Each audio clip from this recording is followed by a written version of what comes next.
કોઈ ગોળીઓની જરૂર નહીં. બોલો, કોઈ પણ રોગ ઉપર અજમાની ફાંકી લો, મટી જશે. લો, અમે અજમાવેલી વાત છે, અજમાની હો. આ સનાતન સત્ય છે. શ્રેષ્ઠ દવા અજમો. કરી જોજો, જો વિશ્વાસ આવે તો. બોલો, માથું ચડ્યું હોય ને અજમાની ફાંકી લઈ લો, ઉતરી જશે. તાવ આવ્યો બોલો, અજમો ફાંકી લઈ લો, જતું રહેશે.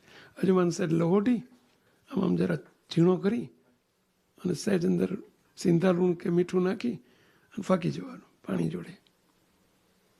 બોલો, ગમે તે બધા રોગમાં ચાલે. એમાં રાજીપો છે ને, દુબળા વાણિયાના અજમે હાથ જેવો. કંઈ પણ થયું હોય ને મહારાજને મોટાને એક જ પ્રાર્થના કરવી, દયાળુ રાજી રહેજો. અને એનો રાજીપો થાય ને બધા રોગ, આ લોકોના દુઃખ પણ જતા રહે, અને પ્રભાવમાં ઠેઠ અંતર શત્રુ જતા રહે, અને કામ ક્રોધાદિકના શત્રુ જતા રહેલો રાજીપાથી. પેલા અજમાન જેવું છે કામમાં. જેમ શ્રેષ્ઠ દવા અજમો, એમ સુખિયા થવાની શ્રેષ્ઠ દવા એટલે રાજીપો.